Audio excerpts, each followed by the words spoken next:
Penwythnos dwytha Treiathlon ar Ynys Môn oedd lleoliad ail ras cyfres drifflig camu'r copa. Digwyddiad sy'n bellach wedi tyfu fod yn gystadleuaeth 2 ddiwrnod, a hyn am y tro cyntaf. Ar y diwrnod cyntaf, y ras fer neu'r sprint sy'n denu nhw yma yn eu cannoedd, ac mae'r trefnir wrth i bodd bod y glaw cynnar wedi cilio. Rhwng bob dim, gynnon ni dros 1000 o pobl yn gystadlu dros y penwythnos. Heddiw yma, da ni'n cynnal sprint, Treiathlon sprint. Maen nhw'n gwneud y nofio, sef 400 metr yn y môr. Wedyn maen nhw'n beicio am 20 km a rhedag am 5 km rownd y coedwig yma yn Niwbwrch. A wedyn fory, da ni'n gwneud yr full distance, yr un cyfa, a mae gyd yn digwydd yn fan hyn, yn Niwbwrch, ar lan y môr. Mae yna tua 250 o stiwardiaid yma'n gwirfoddoli ac yn sicrhau fod trefniadau penwythnos yn mynd yn llyfn. Ac mae'n family affair go iawn yn y babell gofrestru. Mae'n brysur ar y funud. Da ni'n registro rhan fwyaf o bobl heddiw cyn y diwrnod mawr fory lle. So mae teulu a gang fi wrthi'n cyfrestru. So mae mam, a'n chwarydd, a'n aunty, a wedyn chydig o deulu ngŵr i hefyd. So dwi wedi ropio nhw mewn i helpu chwarae teg iddyn nhw. Mae yna rasis yma i blant hefyd sy'n rhoi cyfle i dalent ifanc brofi'r wefr o gystadlu. Oedd Erin merch yn gwneud y junior triathlon, mae hi bron yn 8 oed. A nath hi wneud y dda chwarae teg. Reit challenging allan y fanna heddiw, dydy. Oedd y dŵr reit siopi, a oedd hi dipyn bach yn nerfus, ond nath hi wneud yn rili da, a dwi'n rili proud o'n hi. Oedd yn iawn, oedd y dipyn bach yn oed. Mae Delydd hefyd wedi dechrau cael blas ar Treiathlon, a dyw hi ddim am adael i Erin fod yr unig aelod o'r teulu gystadlu eleni. Nes i ddechrau wneud Treiathlon rhyw 2 blynedd yn ôl, dechrau ar y 10 efo wneud just tîm, nofio yn y tîm, a wedyn nes i ddechrau efo sprint. Ac o'n i'n meddwl, swn i'n rhoi go ar yr un llawn fory yn hwn, dwi wedi ffansio fo lle. Yn y sprint i ddynion, Greg Cherry o Nottingham oedd y cyflyma efo Andrew Nash o Ynys Manaw, nillydd y sprint yn Rhiathlon y Llechi yn ail, a Phil Lines o Lamberis yn drydydd, ac mi fydd Greg a Phil nôl i redag y rhas lawn hefyd i gwblhau'r Sandman Savage. Ac un enw'n sicr edrych allan amdano ar gyfer y dyfodol ydy Osian Perrin. Yn 12 oed oedd o'n edrych yn hapus iawn yng nghanol y dynion. Well done, kid. Blwyddyn dwytha, o'n i wedi ennill yr un i'r plant, ac o'n i eisiau tri gwneud hwn efo dad, ac nath ni organisio fo hefo Tim, so nath ni, o'n i'n hapus iawn gwneud o. He wanted to do the full sprint, because he's won every kids race. And so I asked him if it would be possible for him to do the sprint, but me to do the bike, because he's a little bit too young to go on the open road. He got the 4th fastest run, I think the 5th fastest swim, and came 11th overall, so that doesn't say a lot about my bike. Y ferch gyflyma oedd Helen Talbot o Clwb Treiathlon y Nityn. Fydd nôl fori am fwy o boen am ei bod hithau hefyd yn cystadlu yn y Savage.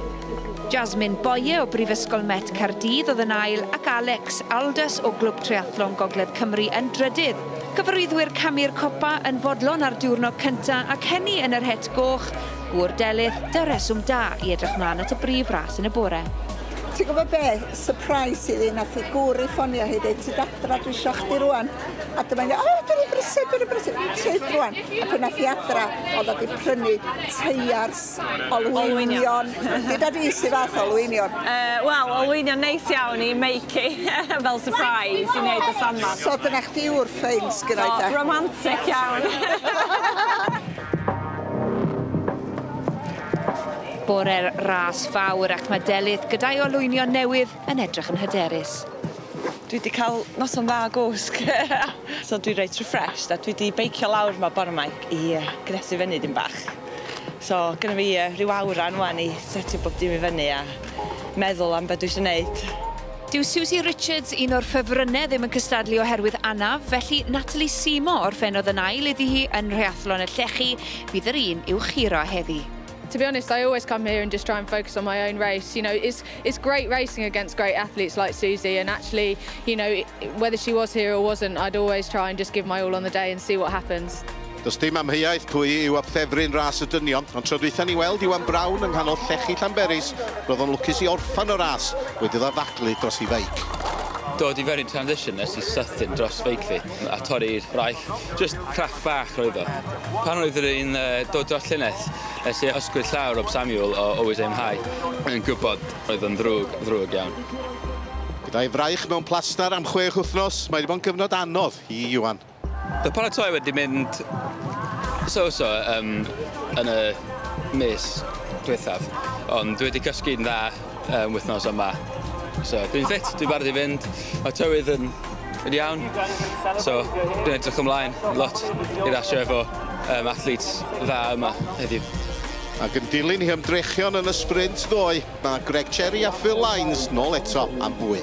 After having a strong swim yesterday, I'm going to try and get out pretty quickly on the swim and try and build on that advantage, and hopefully Phil doesn't appear on the bike at some point and make me too scared and worried. But yeah, I'm expecting a tough race today. I'm looking forward to it. Phil? Wel, ar y funud, dwi ail tu nôl efo yn y Savage, felly nath o geiro fi 4 munud ddoe yn y sprint, sy'n amser mowr am sprint, felly ras mowr heddiw, yn siŵr geith o fydd y gap o fwy lle ar diwedd y ras, ond ydych chi'n byth yn gwybod mewn triathlon, so yn gallu cael ras gwael, rhywbeth digwydd ar y beic, yn y nofio, felly nod heddiw jyst wneud ras yn hyn a wneud siŵr bod gweddill yn dal fi fyny. I hope he didn't say he's going to unzip my wetsuit, but we'll look forward to a good race, thank you. Yeah, cheers. A dyma sydd o'i blaena nhw. I rheina chi sy'n meddwl bod Sir Fôn yn hollol wastad, wel, tydi'r ynys ddim, ac mae yna sawl art heriol yr Olonydd Cilion cyn iddyn nhw gyrraedd yr A5. Yna troi nôl I gyfeiriad yr arfordir a golygfeydd gydidog ar y ffordd nôl I goedwig Niwbwrch. Ddim ond amser yn fwynhau hynny, mae yna 60 km ar y beic cyn rhedag 10 km trwy'r Tywod. Ond yn gyntaf Lowry, y nofio. Ie, John, dechrau ar y trath y tro yma, a bydd rhai o'r cystadleuwyr yn rithro I mewn yn credu bod nhw'n cystadlu yn y 100 metr, ond trwy rithro a dechrau'n anaerobig fel petai, newn nhw stryglo I setlo mewn a darganfod rhythm.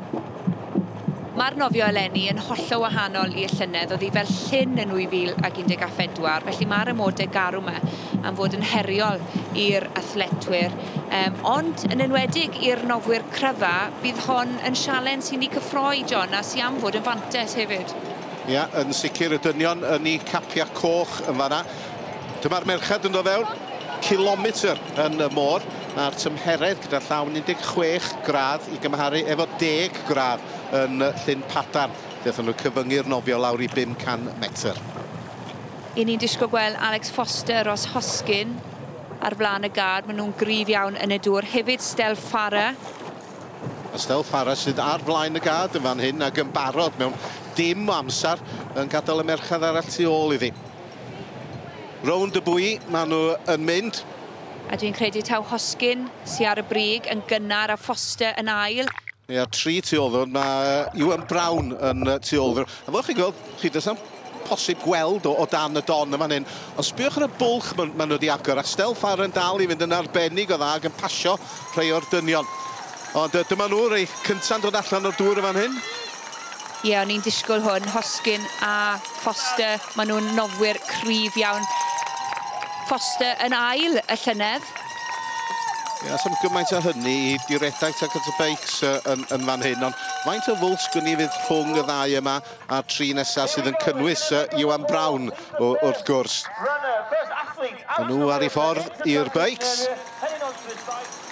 A dyma nhw'r 3 sydd yn dilyn. Lewis Cherry dyn, Paul Hawkins di'r llall, a Iwan Brown sydd eisoes wedi ennill ras y llechi ar hyn o bryd yn 5 allan o'r môr yn Llanfwyd.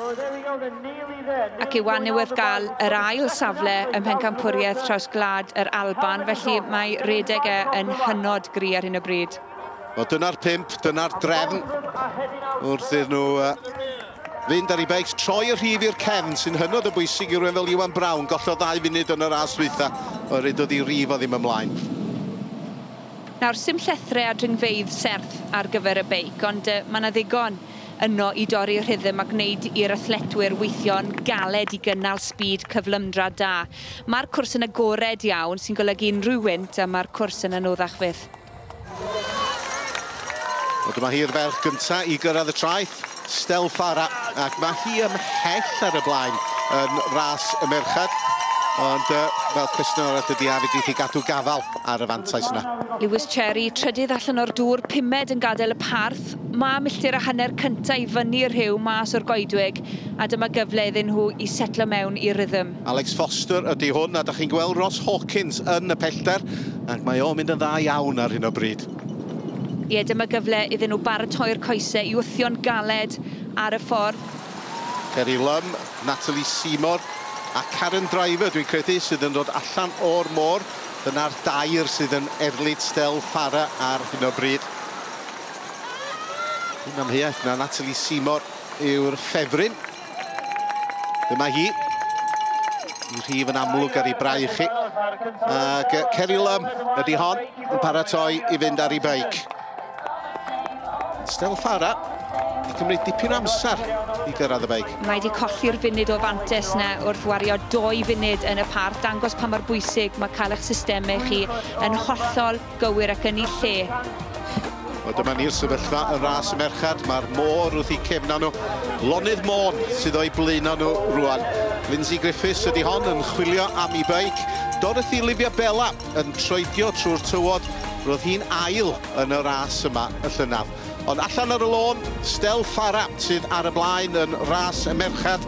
Ross Hoskins sydd ar y blaen yn ras y dynion. Tipyn o'i blaen nhw, a nina hefyd wrth i ni fynd i'r egwyl.